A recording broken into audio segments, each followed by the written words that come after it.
Hello, beautiful, beautiful Pisces. Welcome to the Vedic Tarot.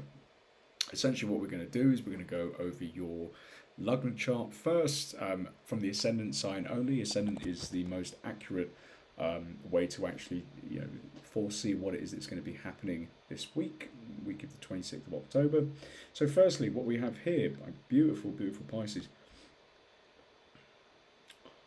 I don't usually say this for Pisces, but speculative gains, amazing. Play the lottery, buy a scratch card. Um, if you've got like a charity fundraiser or event where whatever, play it. Bingo, do anything. Cash machines. I don't obviously advocate gambling or anything like that, but your speculative gains are going to be absolutely incredible. Or perhaps even go to a flea market, buy something old that you just have no idea what it is, and 100% it's going to be very, very, very valuable in comparison to what it is that you actually put in. So, say for example, if you buy, I'll give you a micro example. If you buy, I don't know, you might a fancy looking pen. Okay, it'll be $1, £1, €1, whatever currency you're in. You might take it to an antique shop or something like that. They say, yeah, we'll give you 40 euros for it. But, oh wow, okay. So these kinds of gains is what we're going to see week of the 26th, especially at the start. So make sure that you do this Monday, Tuesday, ideally. I think as well, like what I can see here is that. So I'm just bringing the chart up again. Yeah, interesting. Your placement of the moon as well dictates that you're going to get into some sort of occult sciences, whether it's divination, tarot, like white magic. I hope that none of you are getting into black magic or anything like that.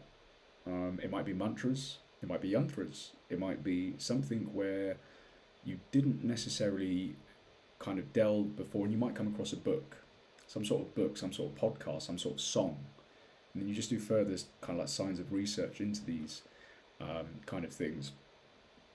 You might look at various bands that you're into, and then be like, what is that?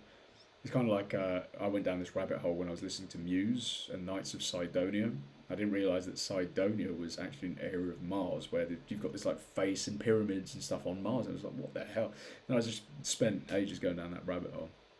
So yeah, and also it's a really good time for tapasya, Sanskrit for penance. So fasting, um, understanding various scriptures, gods, lords, that sort of thing. You're going to be very like research driven, statistical, analytical um, during this time. And then what happens? The Preet Raj Yog, Sun in the 11th house. Beautiful. Exalted aspects are there.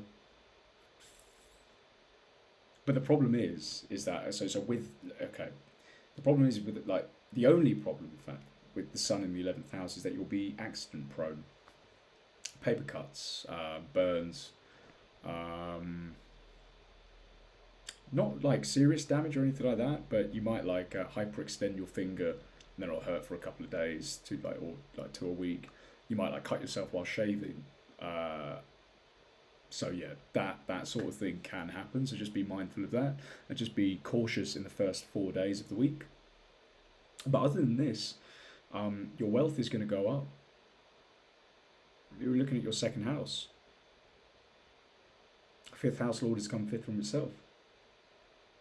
Wealth up, higher education up, power way up.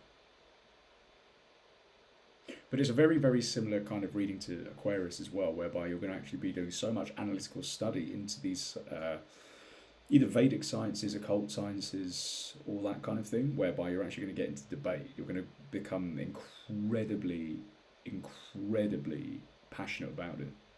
So just be mindful of that. It might not be in your best interests to actually, debate with like these street preachers or debate with people that are necessarily closed-minded. You can lead a horse to water, right? So don't waste your energy with that sort of thing. But other than that, I think like just be careful with communication.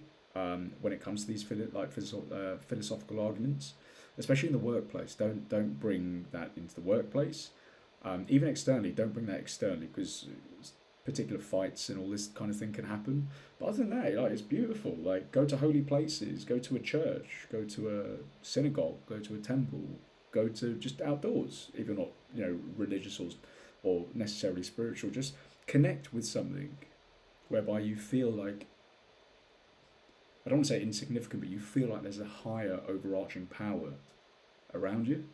And just really just try and do everything you can to just resonate with that, even if you don't necessarily understand it. So try that. But other than that, like, if you also actually, funnily enough, like, here with this placement of Jupiter as well, if you have kids, they'll be a good luck charm during this week. But what you'll find is that your kids are going to be your good luck charm, but they're going to do something bad.